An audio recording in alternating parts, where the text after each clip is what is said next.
We're joined now by Greg Peterson, a college basketball expert for VSiN. Greg, thanks for taking some time for us out of your busy March. Brandon, it is great to be aboard with you. Thank you so much, and always great to be joined by UW Oshkosh alum. So I'll start out with a broader one for you here. In this year where everything has been different, what's different about filling out brackets this year, or what's different about the tournament, do you think, that might affect how people should fill out brackets this year?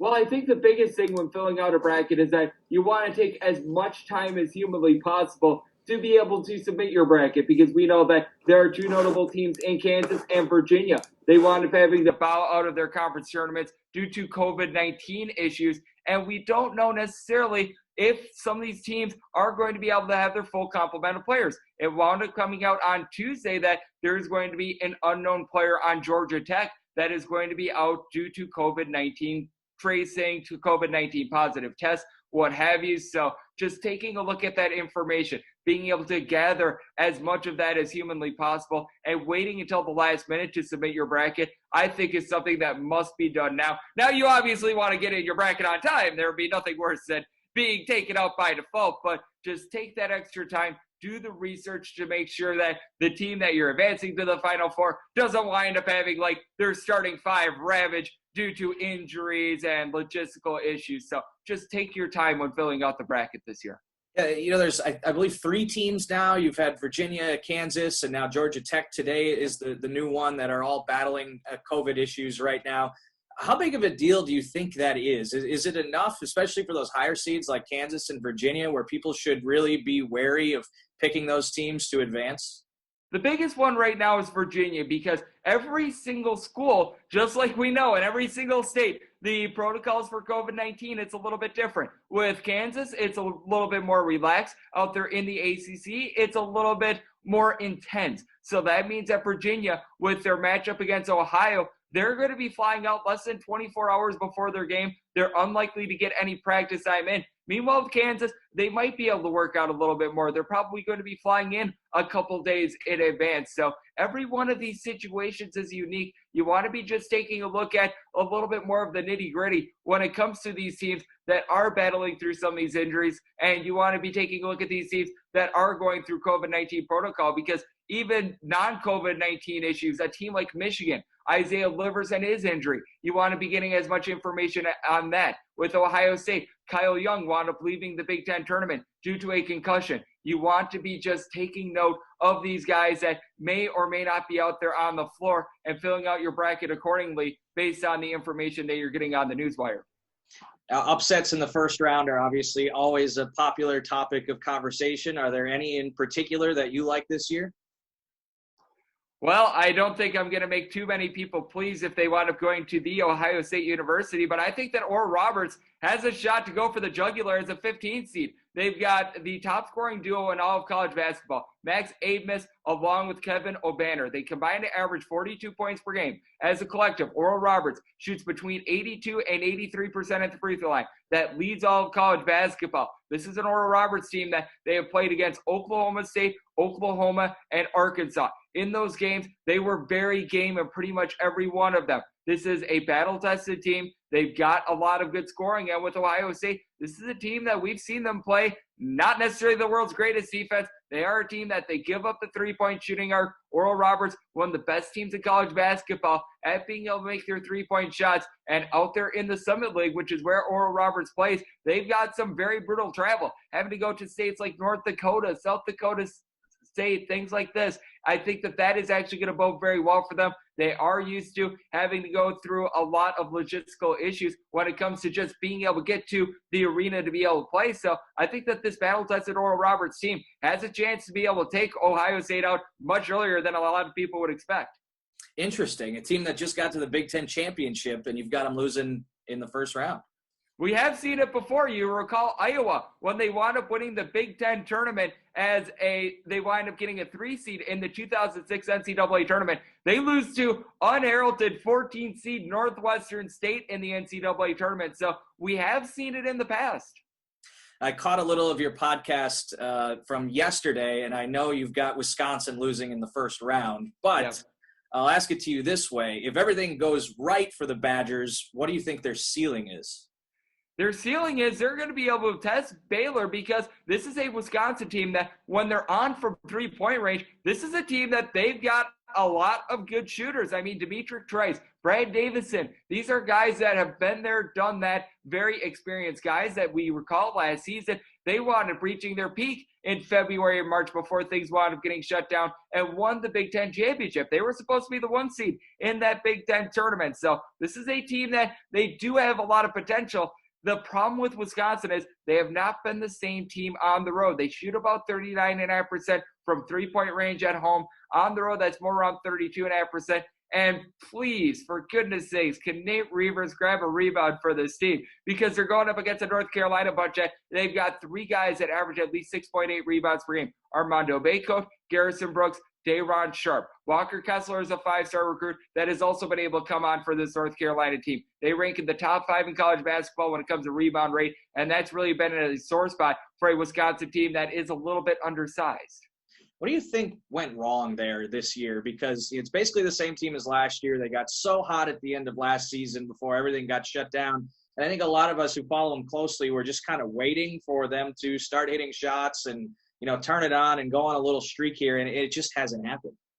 I think the big thing in general is that what happened last year with Wisconsin was a little bit of luck because they were pulling out those games that were decided by 3, 5 points in the final minutes. So they had everything break right. So I do feel like the preseason was a little bit too much. And in general, just Wisconsin, for lack of a better term, they don't have as many athletes as a lot of these other teams out there in the Big Ten. When you stack up a team like Wisconsin against a team like Michigan, you just take a look at the side-by-side comparison. Michigan has just so much more athleticism. They have so many other guys that are able to dominate down low, and that lack of being able to pull in rebounds for Wisconsin has been a big limiter because with Wisconsin, this is one of the most efficient teams in college basketball when it comes to not turning the ball over. They do a very good job of being able to hit their free throws. They do the little things, but those things in which you just need the athletes to be able to pull them off, they just don't have that aspect of it.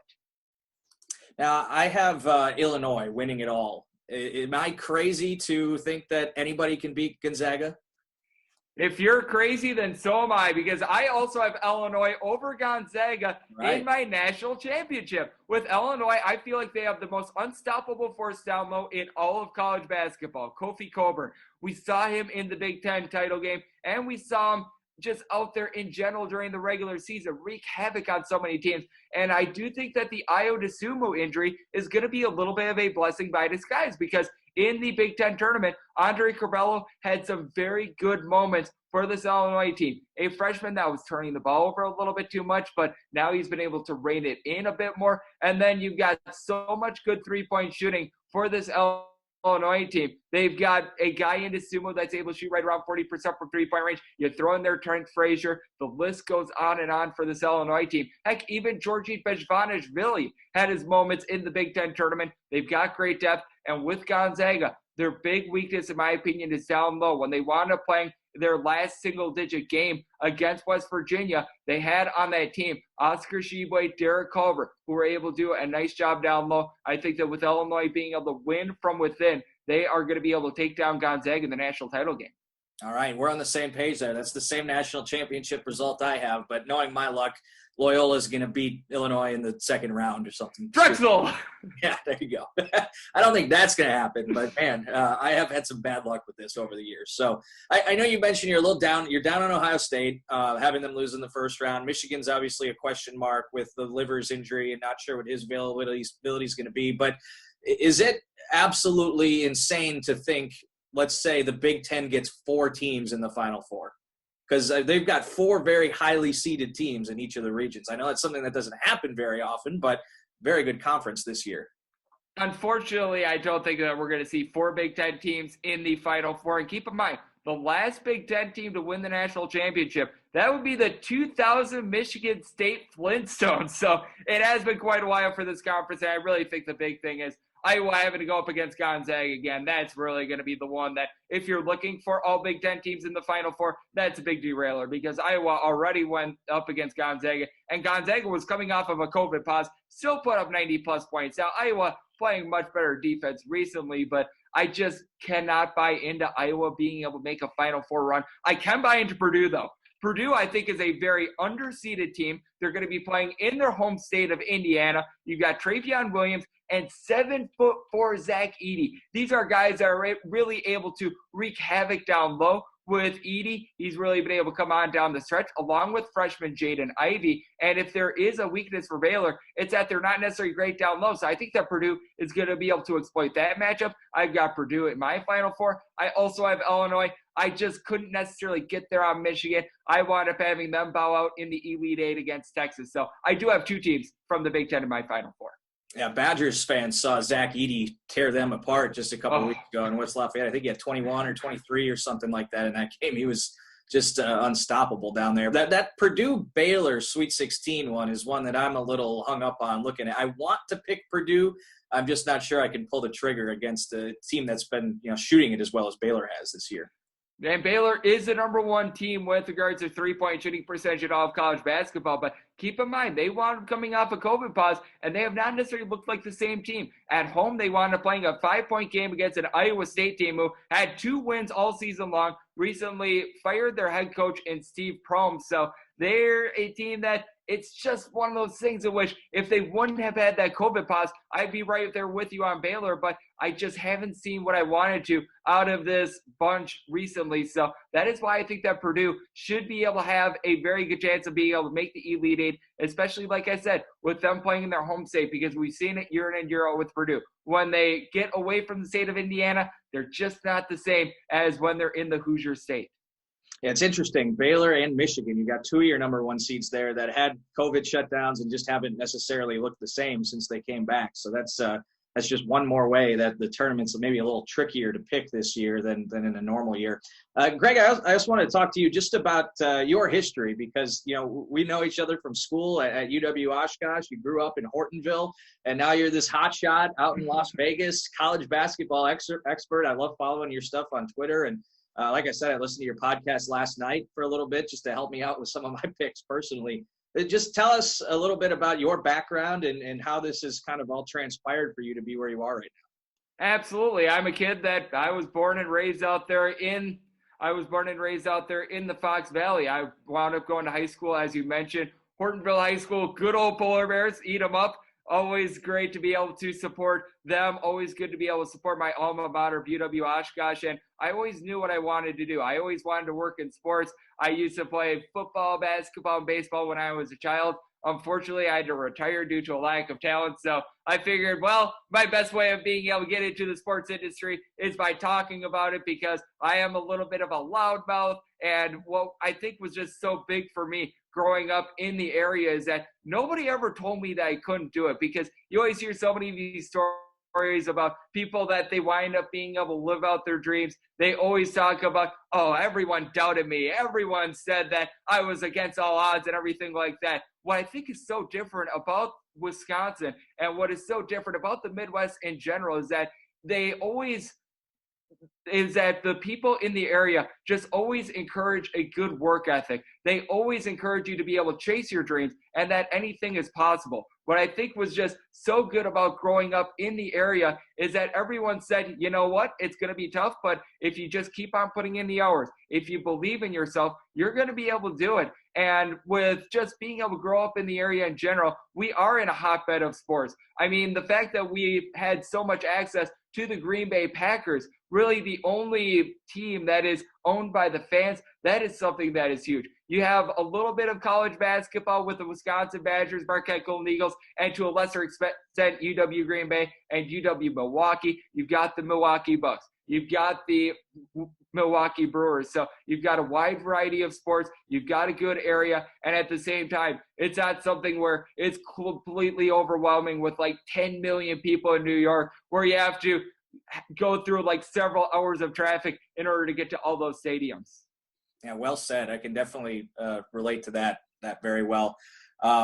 Right now, obviously, you're focused on, March Madness and bracket picks, but you focus a lot at VSiN on, I know, sports betting and handicapping and things like that, which is interesting because it still feels like kind of a taboo subject in some places, but it's really skyrocketed in popularity over the last several years. It's been legalized in a number of states, and you'd have to figure more states are on the way. Just from your perspective, as somebody who has kind of, grown up in this industry over the last, 5-6 years, how that landscape has changed and what it's like now.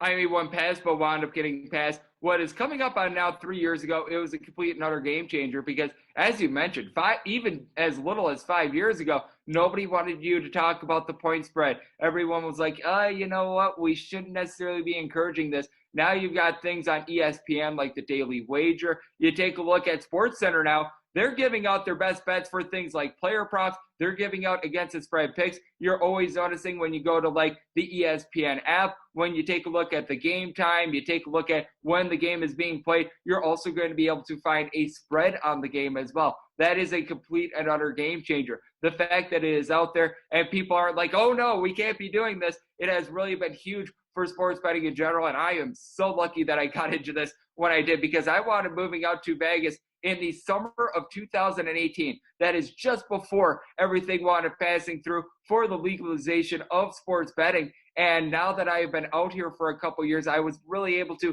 establish myself just before things wound up being able to get off the ground. I was in with the Vegas Ads and Information Network when it was a bit of a startup. So I feel very fortunate that I did what I did to move out here to Las Vegas because now, as you mentioned, it has really exploded in popularity. And it is something that I think sooner rather than later, if not all 50 states, most of the 50 states are going to legalize it. As we know out there in the state of Wisconsin, it's going to take quite a bit for every single one of the tribes to get on board with it. All right, Greg, we appreciate your time. Thanks for sharing some of your insight with us, and it's always good to chat with you. Brandon, a pleasure. Good to see that you and so many others out there in the state of Wisconsin are doing well. Thank you so much for having me today.